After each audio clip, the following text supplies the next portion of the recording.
സ്വർണ്ണവിലയെ പറ്റി നമുക്ക് ഇനി ബജറ്റ് വരുവാണ്. സ്വർണ്ണത്തിനും അവിടെ പ്രാധാന്യമുണ്ട്. എല്ലാ ദിവസവും റെക്കോർഡ് തിരുത്തി കുതിക്കുകയാണ് സ്വർണ്ണവില. നിലവിൽ രാജ്യാന്തര സാഹചര്യങ്ങളാണ് പൊന്നിന്റെ വില കൂട്ടുന്നത്.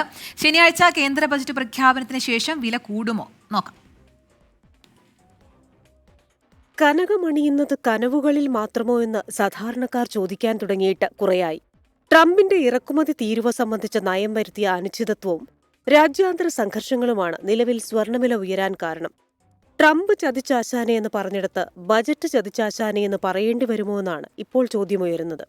കഴിഞ്ഞ ബജറ്റിൽ സ്വർണ്ണ വ്യാപാര മേഖലയെ പ്രോത്സാഹിപ്പിക്കുന്നതിനായി ഇറക്കുമതി തീരുവ 15% നിന്ന് 6% കുറച്ചിരുന്നു.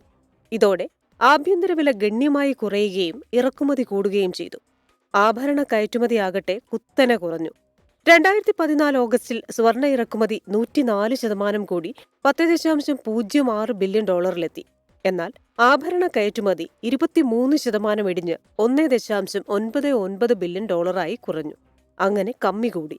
പരിഹാരമെന്ന നിലയിൽ ഇറക്കുമതി തീരുവ ധനമന്ത്രി വീണ്ടും കൂട്ടിയേക്കുമെന്നാണ് വിവരം. അങ്ങനെ വന്നാൽ ആഭ്യന്തര വില വീണ്ടും കൂടും. അമേരിക്ക മറ്റു രാജ്യങ്ങൾക്ക് മേൽ നികുതി ചുമത്താൻ തുടങ്ങിയാൽ പിന്നെ സ്വർണത്തെ പിടിച്ചാൽ കിട്ടില്ലെന്ന് വിദഗ്ധർ പറയുന്നു. പോരാത്തതിന് പലിശ നിരക്ക് മാറ്റമില്ലാതെ നിലനിർത്താൻ തീരുമാനിച്ച ഫെഡ് തീരുമാനവും വിലയെ സ്വാധീനിച്ചു. നിലവിൽ പവന് 60,880 രൂപയും ഗ്രാമിന് 7,610 രൂപയുമാണ് വില. കുറഞ്ഞത് 5% പണിക്കൂലിയിൽ 1 പവൻ ആഭരണ രൂപത്തിൽ വാങ്ങാൻ 66,000 രൂപയോളം മുടക്കണം. ഗോൾഡ് ETF-കളിൽ നിക്ഷേപിച്ചവർക്ക് മികച്ച റിട്ടേൺ ലഭിക്കുന്നുണ്ട്. സ്വർണത്തിന്റെ തലവര അറിയാൻ ധനമന്ത്രി നിർമ്മല സീതാരാമന്റെയും ഡൊണാൾഡ് ട്രംപിന്റെയും വാക്കുകൾക്ക് കാത്തിരിക്കുകയാണ് നിക്ഷേപകർ. Business desk 24.